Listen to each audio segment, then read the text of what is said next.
ഇന്ന് നമ്മൾ ഉണ്ടാക്കാൻ പോകുന്നത് ചെമ്മീൻ ചുരുട്ടാണ്. ഫസ്റ്റ് തന്നെ പറയട്ടെ, ഇത് എൻ്റെ റെസിപ്പി അല്ല. ഞാൻ ഇൻസ്റ്റാഗ്രാം ഇങ്ങനെ സ്ക്രോൾ ചെയ്തപ്പോൾ അതിൽ കണ്ടൊരു റെസിപ്പിയാണ്. പക്ഷെ അത് എങ്ങനെ ഉണ്ടാക്കുന്നതെന്ന് നമ്മൾ മറന്നുപോയി. അതുകൊണ്ട് ഞാൻ എൻ്റെ രീതിയിലാണ് ഇത് ഉണ്ടാക്കിയേക്കുന്നത്. പക്ഷെ ടേസ്റ്റ് സൂപ്പറാണ്. അതിനുവേണ്ടി നമ്മളൊരു പാനിൽ വെളിച്ചെണ്ണ ചൂടായി കഴിഞ്ഞാൽ കുറച്ച് സവോളയും ഒരു പച്ചമുളകും ആഡ് ചെയ്ത് നന്നായി വഴറ്റുക. ഇനി ഇഞ്ചിയും വെളുത്തുള്ളിയും പേസ്റ്റും കൂടി ആഡ് ചെയ്യുക. ഇനി ഇതിലോട്ട് പൊടികൾ ആഡ് ചെയ്യുക. മഞ്ഞൾപ്പൊടി, മുളക് പൊടി, ജീരകം പൊടിച്ചത്, മല്ലിപ്പൊടി, ഗരം മസാല ഇത്ര ആഡ് ചെയ്ത് നന്നായിട്ട് വഴറ്റുക.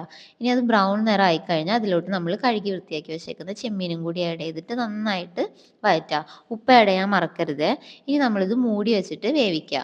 നമ്മൾ മീഡിയം ഫ്ലെയിമിലാണ് വേവിക്കുന്നത്. വെള്ളം നമ്മൾ ആഡ് ചെയ്യേണ്ട, അതിൽ നിന്ന് തന്നെ വെള്ളം വരും. ഇനി കുറച്ച് കറിവേപ്പിലയും കൂടി ആഡ് ചെയ്ത് ഈ വെള്ളം മൊത്തം വറ്റിച്ചെടുക്കുക. ഇപ്പോൾ നമ്മളെ ചെമ്മീൻ റോസ്റ്റ് റെഡി ആയിട്ടുണ്ട്. ഇനി നമ്മൾ ചെയ്യേണ്ടത്, നമ്മൾ പത്തിരി ഉണ്ടാക്കുന്ന പൊടിയില്ലേ, അതിലോട്ട് നമ്മൾ തേങ്ങ, ചുവന്നുള്ളി, പെരിഞ്ജീരകം ഇത്രയും അരച്ചിട്ട്, തേങ്ങയും ഈ ചുവന്നുള്ളിയും പെരിഞ്ജീരകം മിക്സിയിൽ അരച്ച് ഇതുപോലെ അരച്ചിട്ട് ആ പൊടിയിലോട്ട് ആഡ് ചെയ്തിട്ട് ചൂടുവെള്ളവും ഉപ്പും ചേർത്ത് നന്നായിട്ട് കുഴച്ചെടുക്കുക. ഇനി ഇതിലോട്ട് നമ്മൾ കുറച്ച് നെയ്യും കൂടി ആഡ് ചെയ്തിട്ട് ഇതേപോലൊരു ഇതാക്കി മാവ് നന്നായിട്ട് സോഫ്റ്റ് ആവുന്ന വരെ കുഴച്ചെടുക്കുക. ഇനി ഇതേപോലെ നമ്മൾ ബോൾസ് ആക്കിയിട്ട് നമ്മൾ നന്നായിട്ട് പരത്തിയെടുക്കുക. ഇതേപോലെ നൈസായി പരത്തിയെടുക്കുക.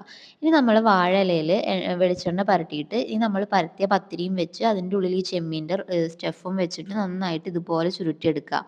എന്നിട്ട് നമ്മൾ സ്റ്റീമറിലോ അല്ലെങ്കിൽ ഇഡ്ഡലി തട്ടിലോ വെച്ചിട്ട് ഒരു 7 മിനിറ്റ് അല്ലെങ്കിൽ ഒരു 10 മിനിറ്റ് ഒന്ന് സ്റ്റീം ചെയ്തെടുത്ത് കഴിഞ്ഞാൽ നമ്മുടെ ചെമ്മീൻ ചുരുട്ട് റെഡി. ഞാൻ വെറുതെ പറയല്ല, നല്ല ടേസ്റ്റാണിത്.